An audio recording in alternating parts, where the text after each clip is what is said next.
السلام علیکم ملګرو. نواز شریف د آزاد کشمیر عوامو سره د ایرپورټ جوړولو وعده کړې ده. چونکې د نوښت کې هم نواز شریف د ډیرو علاقو عوامو سره د ایرپورټ جوړولو وعده کړې دي چې هغه تر اوسه پورې نواز شریف نه دی پوره کړی.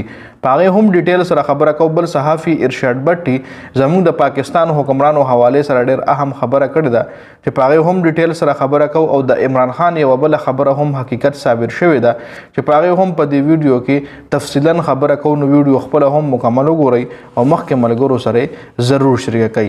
په 2016 کې دا خبره صحافي محمد عمر کړې ده چې په 2016 کې نواز شریف د بنو خلکو سره هم د ایرپورټ جوړولو وعده کړې وه. بنو خلکو ته وی چې تاسو به په بنو کې ایرپورټ جوړم. اوکاړه عوام سره هم وعده کړې وه چې په اوکاړه کې به تاسو د ایرپورټ جوړم. مانسهرا خلکو سره هم دا وعده کړې وه چې تاسو به په مانسهرا کې ایرپورټ جوړم. او اوس د میرپور آزاد کشمیر چې کوم عوام دي ته هم وای چې تاسو لبزه په میرپور آزاد کشمیر کې ایرپورټ جوړوم. یعنی نواز شریف لس کاله مخکې په 2016 کې چې کوم عوامو سره د ایرپورټ جوړولو وعده کړی و هغه تر اوسه پورې نواز شریف نه ده پوره کړی. او اوس په 2026 کې میرپور آزاد کشمیر عوام ته هم عمده خبره کوي. دا په میرپور آزاد کشمیر کې الیکشن دی جی الیکشن دی اور التا نواز شریف او بلاول بوټو د یو بل خلاف دي.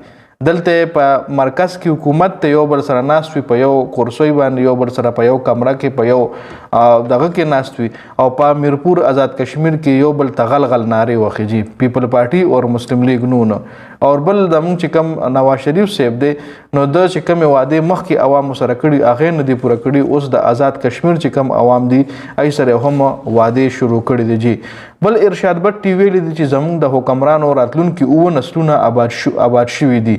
لکه د مو حکمرانانو دومره کرپشن او دومره پیسې ګټلې چې د غیر راتلونکي او نسلونه آباد دي. او آباد هم داسې دي چې همدغه او نسلونو کې بدای بیا سیاست تر اوسه ځکه مریم نواز ویلي چې زمانه پس په زما چې کومه کرسۍ ده یا زموږ چې کوم سیاست دی دا به زما بچي سنباله. یعنی مورثي سیاست روان دی په پاکستان کې. د دې مورثي سیاست عمران خان مخالف بیخي زموږ وی او دا ارشاد بټي مزید ویلي چې زموږ غریب عوام راتلونکي او نسلونه تباه دي. د او نسلونه خو آباد دي او زموږ او نسلونه تباه دي. مریم نواز اور بلاول بوټو ته څنګه تخت ملاو شو اور اوس د مریم نواز اور بلاول بوټو نه پس د هغې بچي به هم په دغه تخت باندې کینی جی. دا ارشاد بټي ویلي دي. بل د عمران خان خبره چې کوم هغه مخکې کړې وه چې پاکستان کې امیر سړی روس تر وده امیر کیږي او غریب سړی روس تر وده غریب کیږي. لکه د حکومت د غریب عوام د پاره هیڅ قسم داسې څه پلانینګ نشته چې د غریب عوام روچت کی. نو دا د عمران خان مخکې خبره وه اور هغه اوس حقیقت په دې ثابت شو چې د مورثي سیاست کوي. د صرف اور صرف خپل خاندان چې کم دی یا خپل بچي چې کم دی دومره سیټ کړی دي چې د نوسی کړوسی دومره پیسې دی ګټلې ده چې نوسی کړوسی چې بس ناست ټول عمر او صرف فوري نو مې نشي خلاصولی.